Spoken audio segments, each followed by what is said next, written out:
विश्व पर्यावरण दिवस को मनाए जाने के पीछे उद्देश्य है पर्यावरण के प्रति लोगों में जागरूकता फैलाना। पहली बार संयुक्त राष्ट्र संघ ने 5 जून को इस दिवस की नींव रखी। उसके बाद से हर साल इसी दिन यानी 5 जून को विश्व पर्यावरण दिवस मनाया जाता है। असल में सन 1972 में संयुक्त राष्ट्र संघ ने पर्यावरण और प्रदूषण पर स्टॉकहोम में एक अंतर्राष्ट्रीय स्तर का पहला पर्यावरण सम्मेलन आयोजित किया था, जिसमें तकरीबन 119 देशों ने हिस्सा लिया था। इसके बाद से 5 जून को विश्व पर्यावरण दिवस मनाया जाने लगा। विश्व पर्यावरण दिवस या वर्ल्ड एनवायरनमेंट डे को आप प्रकृति माँ के प्रति अपनी कृतज्ञता प्रकट करने का दिन कह सकते हैं। इस दिन को मनाने की बड़ी वजह यह है कि लोगों को पर्यावरण के प्रति सचेत किया जा सके। हर साल विश्व पर्यावरण दिवस को एक थीम दी जाती है। विश्व पर्यावरण दिवस 2020 की थीम है प्रकृति के लिए समय, टाइम फॉर नेचर। इसका मकसद पृथ्वी और मानव विकास पर जीवन का समर्थन करने वाले आवश्यक बुनियादी ढांचे को प्रदान करने पर ध्यान दिया जाए। हर साल विश्व पर्यावरण दिवस के मौके पर दुनिया भर के देश आधिकारिक समारोह आयोजित करते हैं, लेकिन इस साल के मेजबानी जर्मनी के साथ साझेदार में कोलंबिया है। इस साल कोविड-19 महामारी के प्रकोप के कारण लाखों लोग डिजिटल रूप से विश्व पर्यावरण दिवस मनाएंगे। भले ही मनुष्य को लॉकडाउन ने हिलाकर रख दिया हो, लेकिन पर्यावरण पर लॉकडाउन का सकारात्मक प्रभाव पड़ा है। इंसानों के जंगलों में दखल के बाद पहले ही पेड़ों की संख्या तेजी से घट रही है, लेकिन एक और नकारात्मक बदलाव दिख रहा है। अब पर्यावरण बदल रहा है। दुनिया भर के जंगलों में पेड़ों की लंबाई छोटी हो रही है और उम्र घट रही है। जैसे तापमान और कार्बन डाइऑक्साइड बढ़ रही है, वैसे वैसे ये बदलाव बढ़ता रह रहा है। इसकी शुरुआत 1 दशक पहले से ही हो चुकी है। यह रिसर्च अमेरिका के पैसिफिक नॉर्थवेस्ट नेशनल लेबोरेटरी ने दुनिया भर के जंगलों पर की है। जंगलों में आग, सूखा, तेज हवा के कारण होने वाली डैमेज मिलकर जंगलों की उम्र को घटा रहे हैं और पर्यावरण का संतुलन बिगाड़ रहा है। नए जंगलों के मुकाबले पुराने जंगल ज़्यादा कार्बन डाइऑक्साइड सोखते हैं और इन्हीं पर सबसे ज़्यादा असर दिख रहा है। पूरे विश्व में समान रूप से मनाया जाने वाला उत्सव कहें, दिवस कहें या फिर पुण्यतिथि, वर्तमान परिस्थिति के अनुसार मनुष्य ने पर्यावरण का जो हाल किया है, उसे देखते हुए यह कहा जा सकता है कि साल में एक दिन पर्यावरण दिवस मनाने और पौधे लगाने से प्रकृति के प्रति किए गए मनुष्य के पाप कम नहीं हो सकते, बल्कि प्रकृति के स्वरूप को विकृत करने के पश्चाताप के रूप में हमें हर दिन हर समय पर्यावरण के प्रति संरक्षण की भावना को अपने जीवन में उतारना होगा। अन्यथा इसके परिणाम भी हम बगैर प्रकृति को से भुगतने को तैयार रहें। माना कि विश्व स्तर पर पर्यावरण संरक्षण के लिए कदम उठाए जा रहे हैं, लेकिन इस पर हमें समाज की और पूरे विश्व को चिंतन करने की आवश्यकता है कि ईश्वर ने हमें जो उपहार प्रकृति के रूप में दिया था, क्या हम उसे उसके मूल स्वरूप में बरकरार रख पाए हैं? अपने स्वार्थ साधने के लिए हमने कितनी बार इसका स्वरूप को विकृत किया। यही प्रकृति हमारी जीवनदायिनी प्राथमिकता थी, जिसे हमने स्वार्थ के लिए नज़रअंदाज कर दिया और वर्तमान में इसके परिणाम भी भुगत रहे हैं। आइए एक नज़र डालते हैं हमारे स्वार्थ निहित कृत्यों पर। सबसे पहला है कि वृक्ष की कटाई। हमने अपने जीवन को आरामदायक बनाने के लिए वर्षा होने में सहायक हवादार, छायादार और हरे भरे वृक्षों की कटाई कर डाली, जंगल जला डाले। नतीजा है अनियमितता, वर्षा और तपती धरती के रूप में हमारे सामने है। हरे भरे जंगलों को इंडस्ट्री में तब्दील कर हम स्वच्छ प्राणवायु लेने के भी हकदार नहीं रहे और सांस लेने के लिए भी प्रदूषित वायु और उससे होने वाली तमाम तरह की सांस संबंधी बीमारियां हमारी नीति हो गई है। यही नहीं, मृदा अपरदन भी प्रभावित हुआ और मिट्टी का कटान पर फिसलना, चट्टानों का फिसलना जैसे आपदाएं सामने आई हैं। दोस्तों, जल प्रदूषण भी एक बहुत बड़ा कारण है। बचपन से ही जल जीवन है की शिक्षा पाकर भी हम जल का महत्व समझने में पिछड़ गए और प्रदूषण के मामले में इतना आगे निकल गए कि गंगा जैसे शुद्ध पवित्र नदी को भी प्रदूषित करने से बाज नहीं आए, जिसकी सफाई आज भारत सरकार के लिए भी एक बहुत बड़ा मुद्दा है।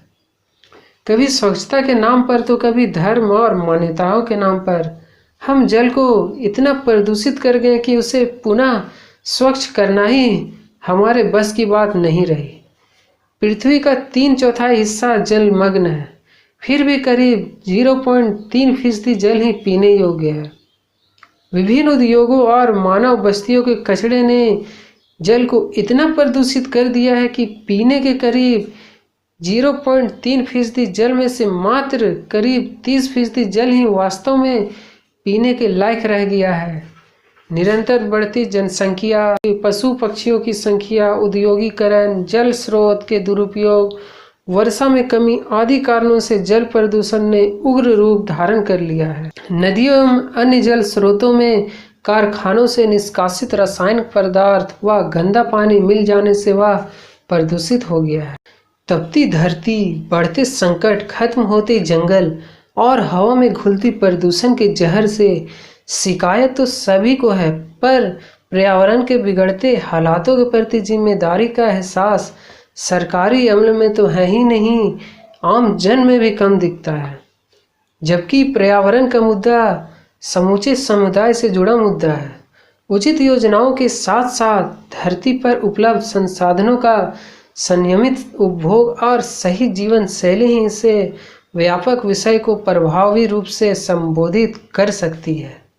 यहाँ तक कि पर्यावरण संरक्षण की सरकारी या गैर सरकारी पहल भी तभी कारगर हो सकती है जब आम लोगों में समझ और संवेदनशीलता आए, क्योंकि पर्यावरण को बिगाड़ने और आबो हवा को इस हद तक जहरीली बनाने के लिए आज के दौर की दिनचर्या भी कम जिम्मेदार नहीं है।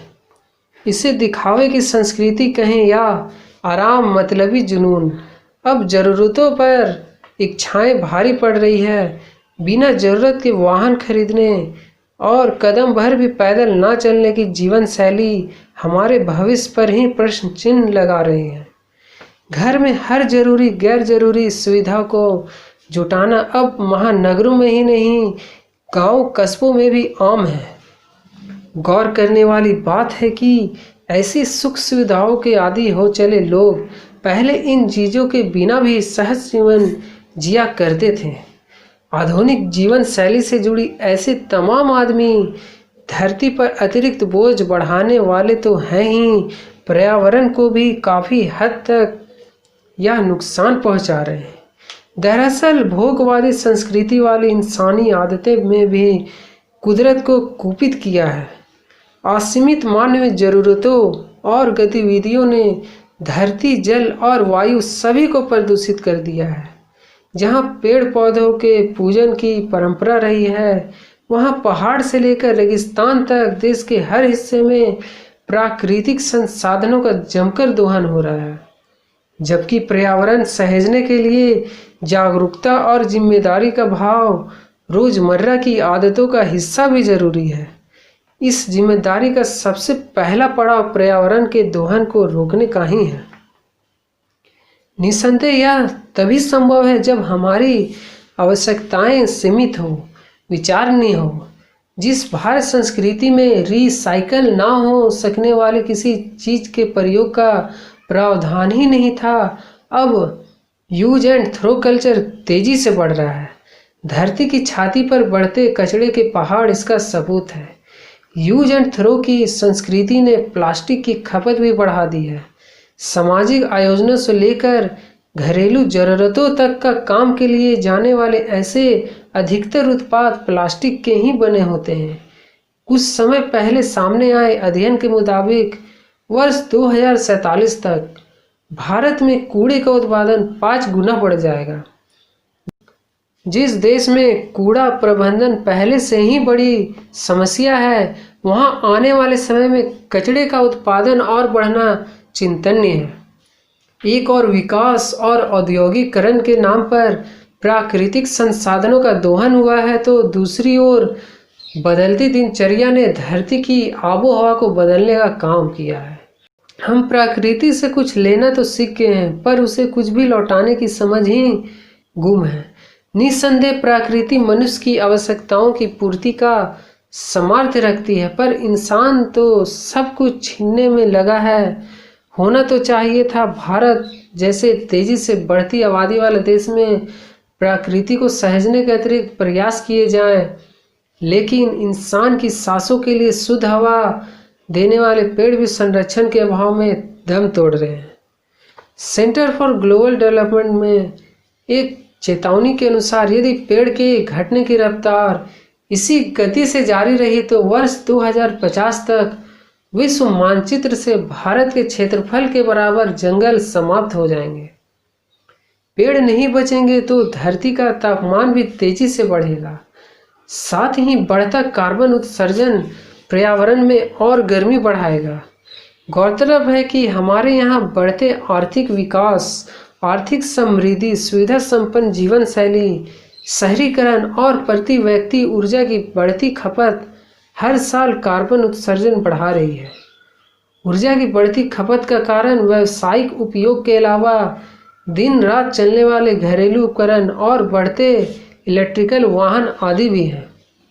यही वजह है कि बीते कुछ वर्षों से पर्यावरण असंतुलन की जो स्थिति पैदा हुई है, अब उसके नतीजे प्रत्यक्ष रूप से सामने आने लगे। बढ़ती गर्मी तो जानलेवा साबित हो रही है। अब ठंड भी बेमौसम पड़ती है, साथ ही प्राकृतिक आपदाएं भी बढ़ रही है। सुख सुविधाएं जुटाते हुए इंसान यह भूल कर रहा है कि पर्यावरण का संरक्षण खुद उसके अस्तित्व को बचाने के लिए भी जरूरी है।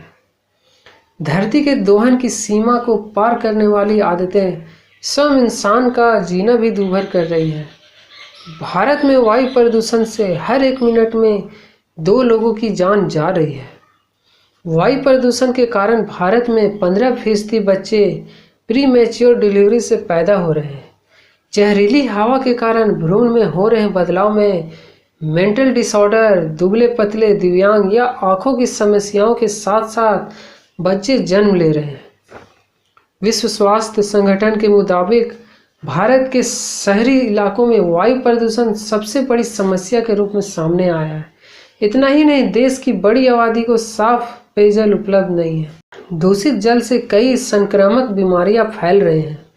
अमेरिकन साइकोलॉजिकल एसोसिएशन और इको अमेरिका के शोधकर्ताओं का अध्ययन बताता है कि ग्लोबल वार्मिंग से बने हालातों से इंसानों में अवसाद, चिंता और अनिद्रा बढ़ रही है।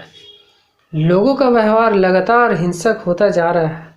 कहना गलत नहीं होगा कि पर्यावरण संकट से प्रत्यक्ष या अप्रत्यक्ष रूप से देश और दुनिया का हर इंसान प्रभावित होता दिख रहा है।